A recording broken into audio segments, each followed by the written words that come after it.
Ed and Lorraine Warren had been investigating paranormal activity since the 1950s.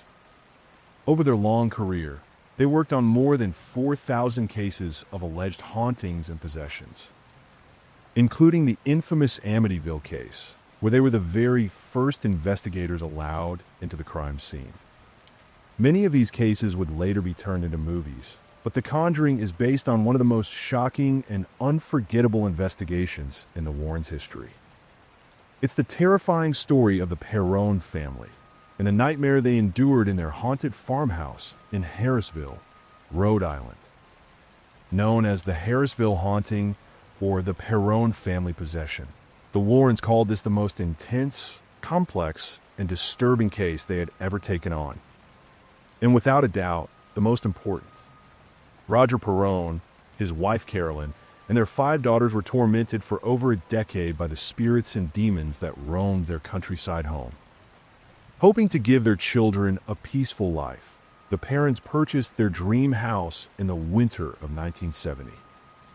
The old Arnold estate sat on more than 200 acres of land and had been one of the first plantations in the area, dating back to the early colonial era. At first glance, the charming 10-room farmhouse, built in 1736 and surrounded by a quiet forest, seemed like the perfect place for the girls to grow up. Nancy and Christine shared one room, Cindy and April another, while Andrea had her own, except for the many nights her terrified sisters would come crying to sleep beside her. The parents noticed something strange from the very first day they arrived. They soon learned that 8 generations of families had lived, and many had died on the Arnold farm. One of the most chilling deaths was that of John Arnold's wife, who, at the age of 93, hanged herself behind the barn. But there were more: suicides by poison, hangings, the brutal rape and murder of 11-year-old Prudence Arnold, 2 young boys who drowned in the nearby creek, and 4 men who froze to death. Among many others, it quickly became clear why the house's former owner had warned them: keep the lights on at night. At first, the ghosts seemed harmless, appearing as faded, almost solid figures. There were countless apparitions. One spirit carried the scent of fresh flowers. Another would kiss the girls goodnight just as they were about to fall asleep. And one appeared as a small boy who played with toy cars across the room. Then there was Manny, a spirit the girls grew fond of, believed to be Johnny Arnold, the man who had hanged himself in the attic in the 1700s. He would appear near the children, smiling warmly as he watched them play.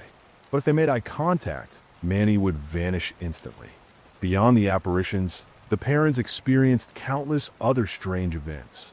Beds levitating several inches off the floor, objects moving on their own, chairs sliding across the room, and portraits falling repeatedly from the walls.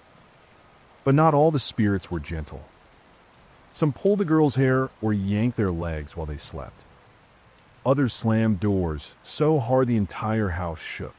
There were entities so dark that the Warrens classified them as demons, including the malevolent spirit of man suspected of having abused the Perron girls, and, of course, the most dangerous presence of all, Bathsheba. We'll dive deeper into that in part 2 of this story.